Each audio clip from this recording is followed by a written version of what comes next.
Hello and welcome to Switzer Investing Insights, brought to you by NAB Trade. I'm Peter Switzer, and today we're going to look at reporting season and especially shine the spotlight on three of the biggest names that have reported so far. Paul, let's kick off with a really big name in JB Hi-Fi. Yeah, Australia's biggest retailer. So it reported first half results.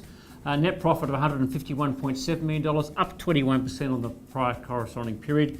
Total sales are up 41%, Peter, to $3.7 million. That's because they had a full year or full period for the Good Guys acquisition. JB Hi-Fi itself, the Australian business, its earnings are up 10.9%, and they account for 81.3% of the group. So it really is the JB Hi-Fi business that's powering this company along.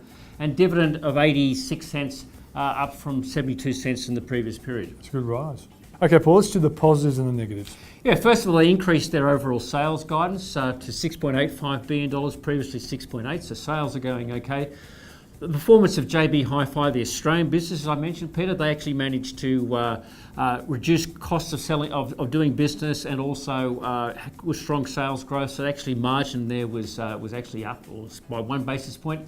And they also came up with a forecast for the full year net profit of between $235 and $240 million. That's up to about 15% on the previous year. Okay, that's the good stuff. What about the bad stuff? Well, some of the bad stuff was a little bit on the bad side. So obviously there is some margin pressure in the business, and they alluded to that in terms of the second half, sales being up, but also there'd be cost pressures, that's the Amazon selling effect, pressures, so that margin would be down. So that's an issue.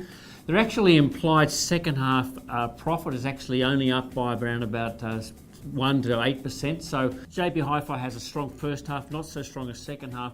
And then thirdly, the Good Guys business, Peter, it's not doing as well as perhaps JB Hi-Fi might have hoped.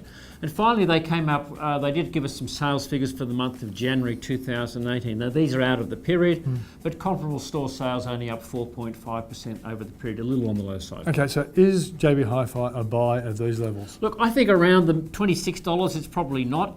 Look, the short sellers are still active in the stock. Yeah. $22, $23, $24, I like JB Hi-Fi. Up near 30, I think it's probably in the sell space. So, look, I think this is a bit mid-range for the company at the moment. Okay, let's now look at Transurban. Australia's largest toll road operator.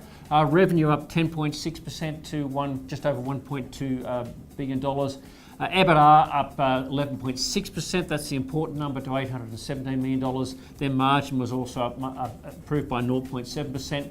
Look, the first half distribution, this is the one that counts for unit holders, 28 cents per unit. That compares to 25% per unit in FY17. And they reaffirmed guidance for the full year, Peter, of a full year distribution of 56 cents per unit. That's growth of about 8.7% on the previous year. All right, Paul, let's have a look at the positives first. Okay, well, the revenue increase and margin improvement that I mentioned, they reaffirmed their 2018 guidance. Didn't lift it, but they reaffirmed it. Look, they've got a development project line of about $11 billion of projects. They're all underway, making good progress. They're ahead of schedule in many of those projects. They are fully funded, despite Transurban having a lot of debt. There are no further refinances or no further maturities to be refinanced in FY18. Okay, so let's go to the negatives then. Well, I think one of the negatives was traffic volume, Peter. Transurban gets revenue increases because tolls go up, they're guaranteed to go up, but also a bit of traffic increase.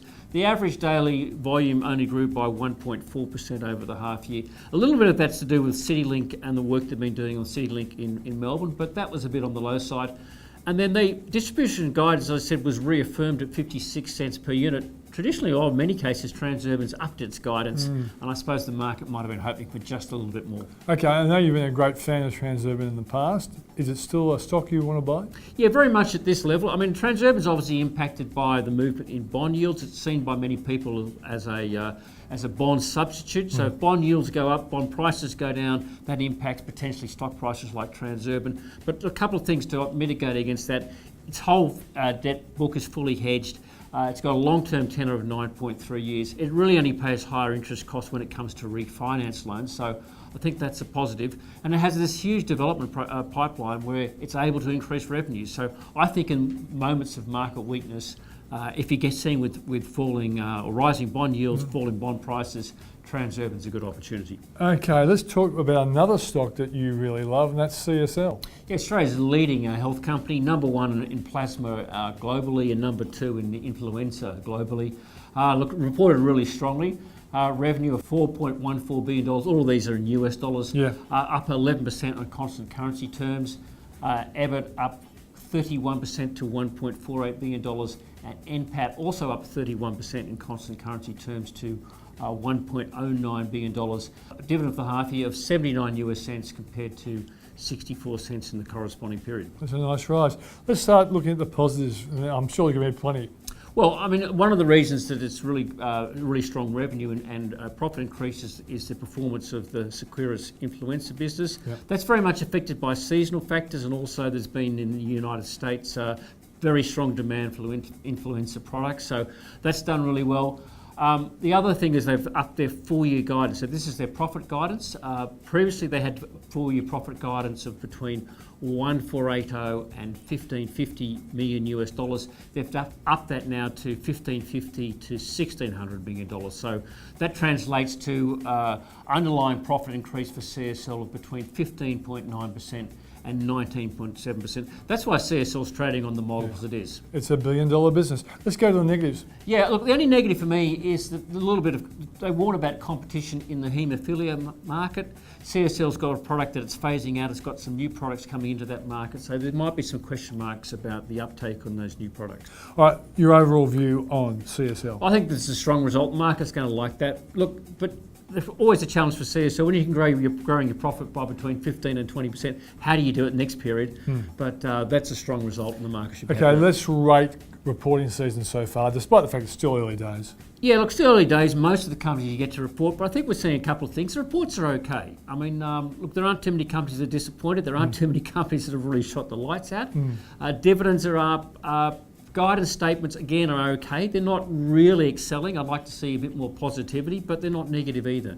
So I think we're off to a solid start, but it's hard to really point to too many companies that really excel or really let us down. And it seems to me the important thing to look for is what the company is saying about the outlook. Because JB Hi-Fi's outlook didn't help its share price. If the outlooks are on the improve, I think the share market will as well. Yeah, I'd like to see a bit more positivity in the outlooks. Let's hope we see that in the coming days. Without a doubt. So that's Switzer Investing Insights brought to you by NAB Trade. Thanks for joining us.